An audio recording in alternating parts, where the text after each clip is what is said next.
despite there not seeming to be a ton of like maybe social media hype, TSN, Sportsnet hype, whatever, there is hype in the betting markets. Yeah, there is. Specifically for the Calder Trophy.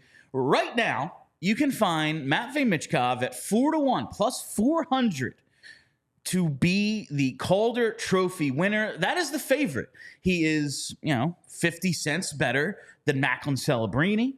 He's ahead of Logan Stankoven, Right. Cutter Gauthier there at 5-1, Will Smith, and I threw in a couple other guys. But it seems like these 4 and 500s, these are the ones you really need to focus in on. These it looks like these are your favorites. These are your favorites. With Lane Hudson in the mix, just because it's Montreal, and because if he, you can envision, I'm not saying I'm expecting this, but you can envision a world where Lane Hudson has a Shane Gostisbehere-esque rookie year. And if he does, he'll be in the mix. Not a guarantee, but he's that same kind of player. He's small, dynamic, could put up a ton of points, and he's in a big hockey market, so he's going to get a lot of attention if he does really well. So I get why he's in that mix. But yeah, I do think that this top five, you have obviously Michkov in Philly, you got Celebrini in San Jose. You have Stankoven in Dallas. Obviously, he's the one who's going to be playing for a legitimate contender. And then you have Gauthier and Will Smith. Yeah, and that's the 4 to 500 guys are who I'm really looking at. And I got to tell you, I think of this list of dudes, Michkov might be in the second best situation. Okay, in terms of being able to win this award. Okay, elaborate. I think Stankoven should probably be the favorite. Do you? He has. Really? He's already played hockey at the highest level. Fair. There's Stanley Cup. I don't believe, obviously, this is different for everyone. I just think once you have played in the Stanley Cup playoffs, you are not a rookie. Mentally and physically, you know exactly what it takes because this is the absolute highest level of hockey. There's nothing higher than Stanley Cup playoff hockey. Also, he's surrounded by a bunch of really good players. I mean, that is true. That is certainly a selling point. I would make the counter argument, though, that one of the reasons why he would not be my pick to win the Calder is because he's on a team with a lot of really good players. He's not going to be getting the prime offensive opportunities and the minutes that a Celebrini or a Michkov is going to get. Like Stankoven, he's going to be a factor, and I think he's going to be a very good player. I think he's going to have a very strong rookie year, but he might get third-line minutes. And if he does, is he going to get enough points to match up with like Michkov and Celebrini, who are going to be at 20 a night? And that's when you look at, but he's doing it for a contender. So his points will have to be true. His points, even if he plays great hockey, but it's in a third line role, he's going to have to put up comparable numbers because at the end of the day, we know how this works. Right. A lot of dudes just looking at a lot of voters listen, there's only so many hours in the day. You're going to depend on the stats and stuff to tell you part of the story, even if you watch a decent number of his games. But you can't watch every game for everyone, and there's a lot of awards people vote on. Yeah, so, but his numbers will have to be comparable. I think that's a possibility considering what we saw out of him in the playoffs. It certainly is. I mean, he's going to be a darn good player. I am certainly past any lingering concerns I had about his size. He's going to be a darn good player, Stankoven, to be sure. I could envision a world where he finishes with 50 points and great year. Maybe his underlying metrics are great, and he's a key member of a Dallas team that's trying to win a cup. But if Macklin Celebrini finishes with 70... And that's where I wanted to look into, and we're going to get into the points total over under in a little bit. But I was like, all right, what numbers do you need to put up to be in contention? So I looked at the last 10 forwards to win the Calder. I'm interested to see in a full season. The last 10 forwards to win a Calder in a full season averaged 66.5 points. Okay. Landeskog's 52 points in 11-12 were the fewest of those 10. But he was also a great two-way player, and it was a weaker year. Yes. Yeah. And Barzell's 85 points in 17-18 were the most. So you need that was the most? You basically Matt need Barzell, wow. Yeah. That would not have been who I would have predicted, but I guess McDavid got hurt. Yeah. That's McDavid had I think he played like 39 games or something, and then Brandon Manning really took him out on purpose. It was all Brandon Manning. Yeah, he still finished third in Calder voting that year. Yeah. Like he only played half the games. Behind Ghost and the ever-present Calder contender, Artemi Panarin. He's unable to repeat, that curse of the Rookie of the Year. No one's ever done it twice. Shout out Norm Macdonald. But no, you need to basically be in that 60-65 point range. That's about where everybody falls to win this thing. I never would have guessed. Like, if you would have asked me that question of who out of the last 10 forwards to win the Calder, who had the most points, I would not have picked Matt Barzal. But it makes sense. He had a great rookie year, and some of the best guys didn't. Like, I guess what did Matthews finish with his first year? 69. Nice. Yeah, I thought that was or maybe it was 66. I think it was 69. Okay. But yeah, so you need to be in like that 60-65 point range to really to have a chance. I thought there'd be more like guys closer to point a game. Yeah. But I was like, the last 10 years scoring's been down, and true. It's very hard for rookies to score. Like it's difficult. But then I like looking at these situations. Like I think Stankoven, just because he's surrounded by talent, he's gonna get even though it's not a traditional hockey market, everyone thinks Dallas is a cup contender. Yeah. Like he's going to get a good look from a lot of people. But Michkov, I think, is definitely in that conversation. He's a year older than, say, a Celebrini. He's played pro. He is on a team with what you would call a good support system and some good veterans around him. But outside of Travis Konechny, it's not like you look at Stankoven and you're like, oh, well, yeah, man, like he's playing on a third line with Ben and Sagan. There ain't none of that here. There's nobody like that on this team that you're gonna go, oh, well, you can just attribute his success to what are we gonna say? Scott Lawton is his leadership is what got him to 70 points. Like that's insane. It will be his production, but he's got the coach and I think the supporting cast to at least keep him viable, and then you go, well, it's him doing it. Yeah, well, I think that's absolutely the case, and it certainly helps. The same way I mentioned about Lane Hudson, it certainly helps. He's in a market that people are going to be paying attention to. Like, look, Bedard was probably going to win it regardless.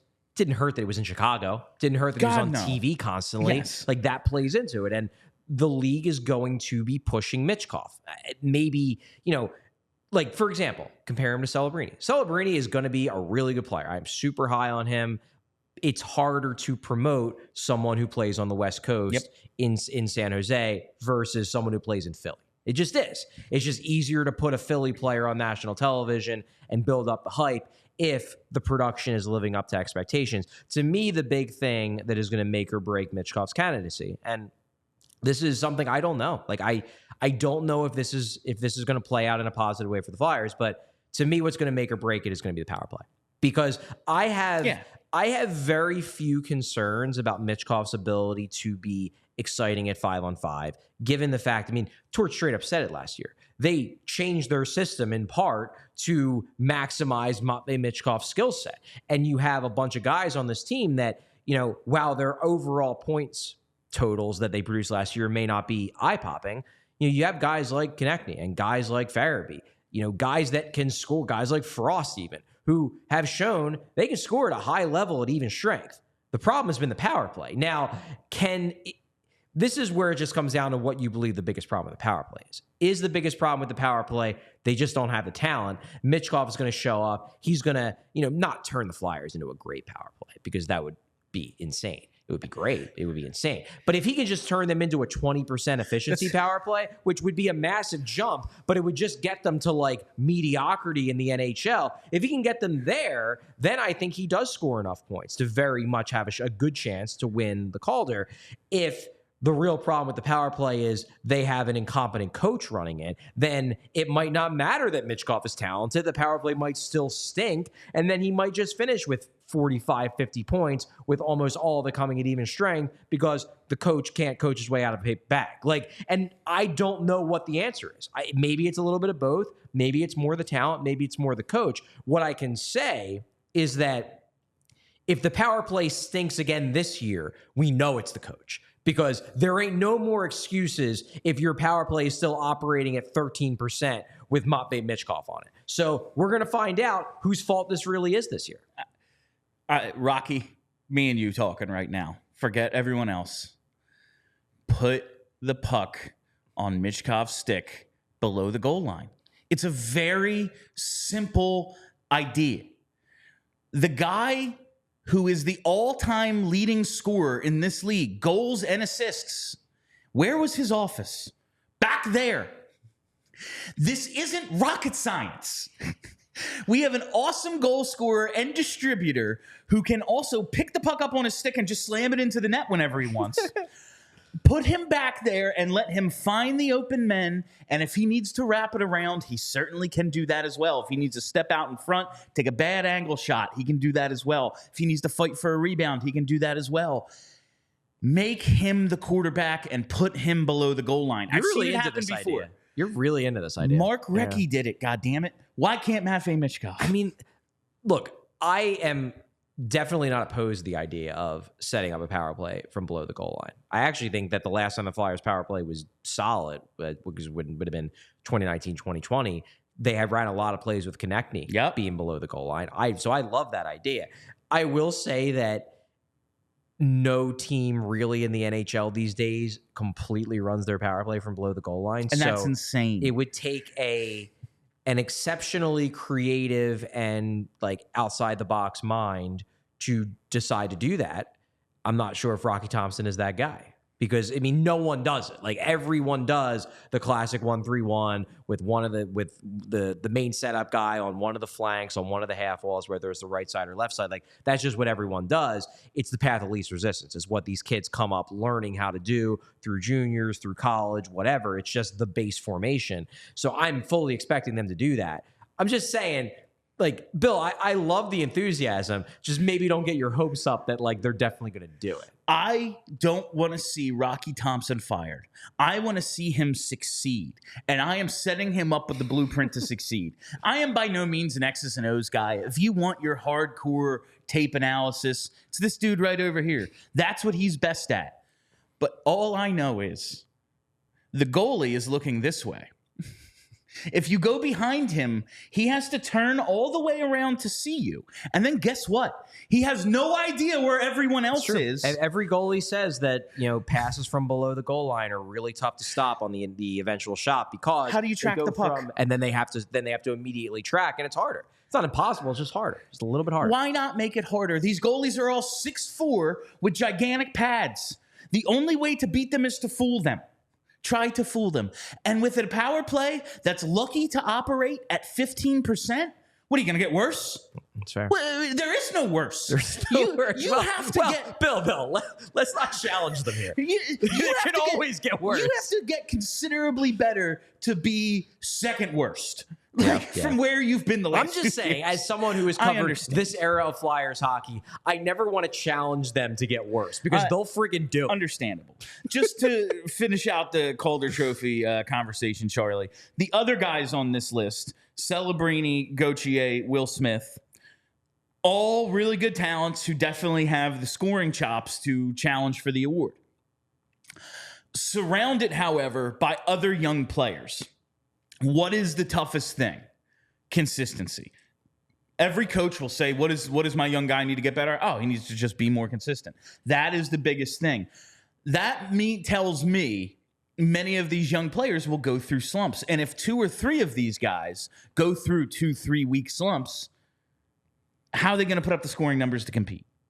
That's what I see. That's why I think Michkov is in one of the 2 best situations here to win this award. I think that, to me, the key here, and what I go by when I'm looking to project Calder winners, is the combination of opportunity and then just talent. So it's like, do I think this guy is really good? And do I think he's going to be the centerpiece of his team? Like, that's why I'm iffy on Stankoven. I love the talent. I'm not convinced he's going to be the centerpiece, that he might be more of a middle sixer rather than a top sixer. And if he's a middle sixer, is he going to put up the points necessary? Will Smith is a guy who I would probably write out of my list, not because I don't think he's good. I do. I really like the talent, but he's going to be on the same team as Celebrini. And Celebrini presumably is going to get more minutes, and he's going to get the prime scoring minutes that Smith will get some of it. Like Smith will probably be on the top power play unit, but he's probably going to be 2C to Celebrini's 1C, you would think, most likely, or maybe even 3C, depending upon what the deal is with with Logan Couture. I think he's supposed to come back this year. He was injured, but I think he's supposed to be back. So depending upon that, like, he could be getting third line minutes.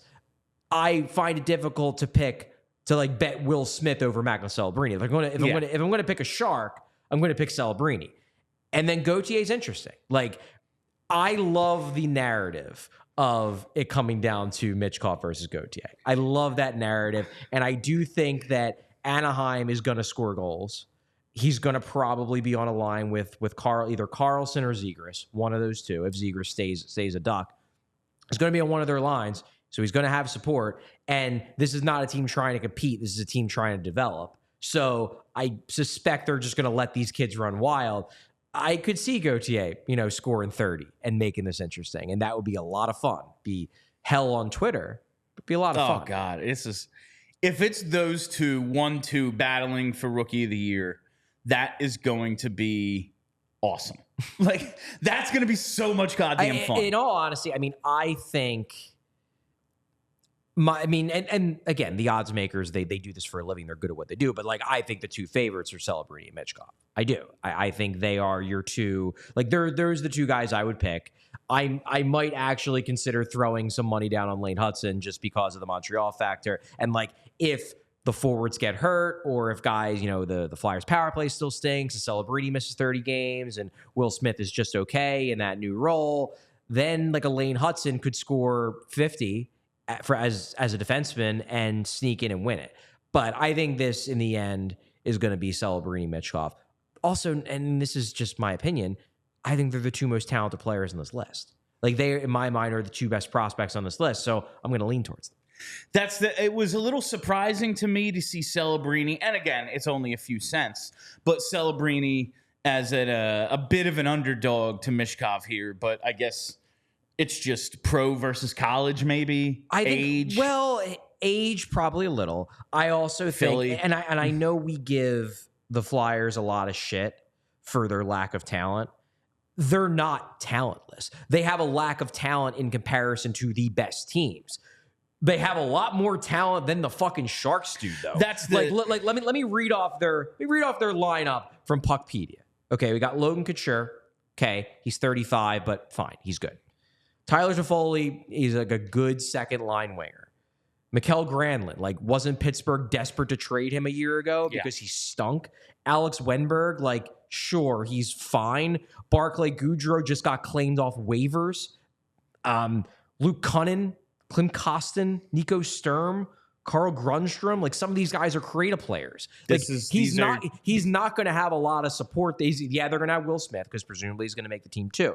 Not going to have a lot of support there, to be honest. So I can see why people who are running the betting services look at it and are like, okay, Michkov's going to play with Travis Konechny and Sean Couturier and Morgan Frost and Joel Farabee and guys that are, like, established good players, and Celebrini might have Barclay Goodrow on his wing.